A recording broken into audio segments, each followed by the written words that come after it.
There are discussions happening right now within Trump's most trusted circle about invoking martial law. They're looking for any excuse, any video, any act of violence, any disruption. That's all they need to justify a crackdown. And it gets worse. Protests over the weekend in Los Angeles. They started when ICE raided a whole bunch of, different, some restaurants, Home Depot, looking for people who are undocumented. Now, ICE has been reduced to, what they started out was, we're going to go after people who are criminals or people who have overstayed their visas that we know about, and take them out of the country. And I don't think there was a whole lot of opposition to that. I mean, there's a broad consensus in America, according to most of the opinion polls, that is, independent of politics, that, people who are not citizens should not be in the United States without permission. And if they're here with permission, it's cool. But now what's happening is that ICE is going after people who are here with permission. Now, there's a couple of different ways to look at what happened over the weekend in Los Angeles. The first is that it's just a distraction. That, you ask the question, why did Trump do this? I mean, his tariff scheme has failed and is going to be causing him serious problems, already is in the opinion polls. Everyone's laughing at Taco Donnie, to quote Jeff Tiedrich. Putin's ignoring him. He's continuing to bomb the crap out of Ukraine. People are making fun of his flying bordello, this 747 Cutter wants to give him. His big, beautiful bill is facing serious headwinds in the United States Senate. Doge is a bust. And his bromance with the space Nazi has just fallen apart. So, Jeff Tiedrich notes this is why he did it this weekend. It was to distract us from his failures. And that may well be. But I think that there's something much deeper here. I think that what he was trying to do this last weekend. I think he's trying to set up a precedent for federalizing state National Guards over the objections of governors in blue states. A precedent for, shooting at people, snatching people off the streets, these kind of things. The stuff that he did here in Portland in 2010, when he was snatching people off the streets, having federal agents who were not showing identification in civilian vehicles, snatching people off the streets, holding them for an hour, 2 hours, interrogating them, and then dumping them back on the streets. And I think that he's preparing for next weekend, for this coming weekend, for June 14th, for the big, his big birthday party in Washington, D.C. There's going to be protests all over the country. And you've got people like Lev Parnes, who is a former insider in the Trump administration, just coming out and saying it just out loud, that the Proud Boys, the Three Percenters, that a bunch of these groups that attacked the Capitol building on January 6th, first off, now Lev is not saying this, there's a lot of people speculating about this.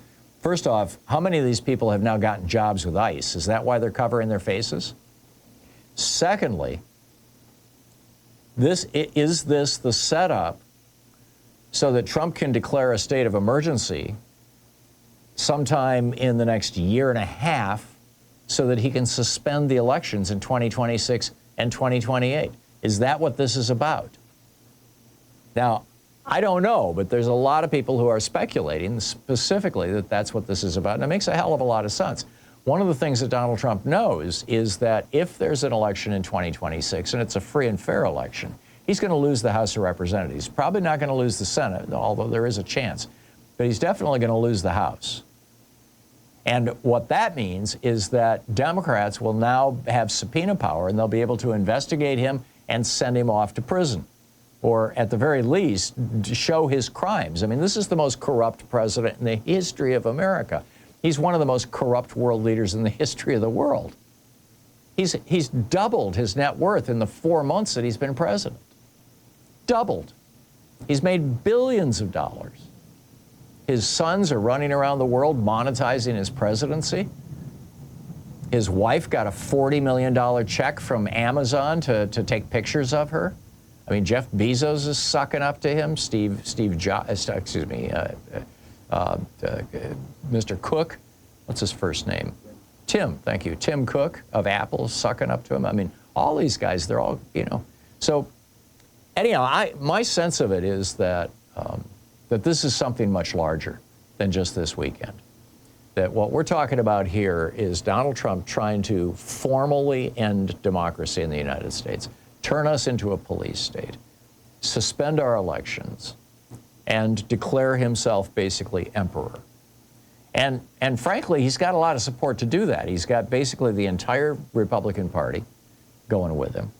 And then he's got, the members of Congress. I mean, look at what's going on. In the House of Representatives, they just passed the SAVE Act, which is going to knock tens of millions of married women off the voting rolls because their birth certificates and their driver's licenses have different names on them. I mean, this is a real thing. It passed the House of Representatives. It's waiting for a vote in the Senate. This big, beautiful bill, has all kinds of wild provisions in it, including one that prevents judges from holding Trump administration officials in contempt of court. Now, Trump did a dress rehearsal of this in the fall of 2020, just a few months before he lost the election, the 2020 election. And that was, not just here in Portland, it was also in D.C. And you'll recall, while they were kidnapping people here in Portland, in D.C., Trump was begging Mark Milley and his defense secretary, he was basically begging both of them to shoot at people in D.C. Remember, can't you just shoot them in the legs? I mean, this is what's going on, and now this is a test. This is a dress rehearsal, and if he gets away with it, he's going to use this exact same formula. See, he tried it in 2020, and Merrick Garland did nothing about it for 4 years. There was no blowback. He succeeded in dragging people off the streets here in Portland with no warrants, complete violation of the Fourth Amendment, no lawsuits. This is just crazy. This is also a complete violation of one of the fundamental principles of American governance, and that is local control. You always, Trump sent these troops in violation of the desire or, against the opposition of Karen Bass, the mayor of Los Angeles, and Gavin Newsom, the governor of California. This is what's going on. I mean, let's be clear. This is a direct assault on local control. It's a direct result on all of us. And frankly, I'm concerned that it's all about the 2026 elections. Lev Parnes, he said, according to my sources, there are discussions happening right now within Trump's most trusted circle about invoking martial law. They're looking for any excuse, any video, any act of violence, any disruption. That's all they need to justify a crackdown. And it gets worse. What I'm being told is that Trump's allies, including elements connected to Proud Boys, Three Percenters, and other right-wing militia networks, are planning to infiltrate the June 14th protests, not to support them, to sabotage them. Their goal, create chaos, spark confrontation, trigger a response from law enforcement, and then hand Trump the justification he needs to clamp down.